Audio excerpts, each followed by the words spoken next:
Мен Мырзалық Қайсар, Тараз қаласы номер 8 гимназияның 6 сынып оқушысымын.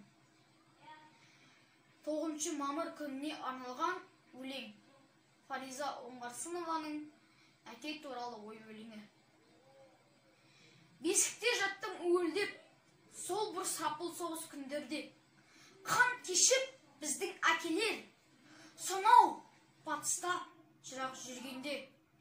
Жан папа деген бір ауыз сөзі айталмай, қалғандар көп қой, бірмен бе.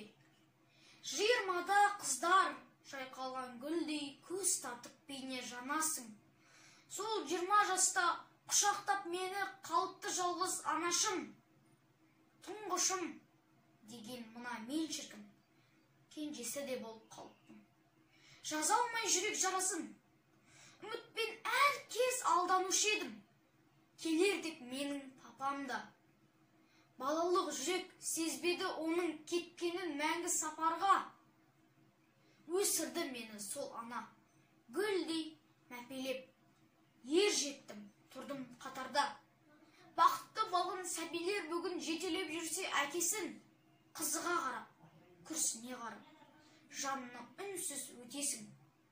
Еркелік көрмей мейірім нұрының, аңсаған көңіл мың толқып, елжіреп кетеді екенсің. Оралмай кетті әкелер біздің, сонау бір ұзақ сапардан. Бейуақыт сөнді албырт жүрекпен, алаулап тұрған от арман. Әкенің жүзін көңілге түймей, бесікте ғана қалыппыз. Жаутаңдап ұзақ есікке қарап, өткен күндерге қанықпыз.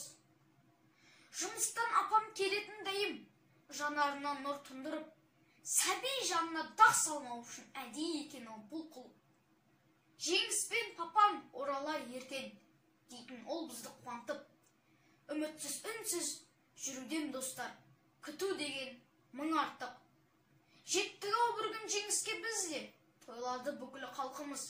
Жеңістің күйі, ерліктің күйі, даланы көрнеп шалқыды. Алаулап тулар, алқызыл тулар, жарқылдап жеңіс жұлызды. Жан әкем бірақ оралмай кетті, көре алмай кетті ұл қызын. Біз жүрміз бүгін шым-шытыр жолын, қуалап үлкен өмірдің. Аялы сол бір алақандан сап, солады кейде көңіл гүл. Алаңдардағы алаулы туды көрген сәттерді тоқталам. Әкемнің сірә мен үшін төккен қан емес пе екен деп қалам.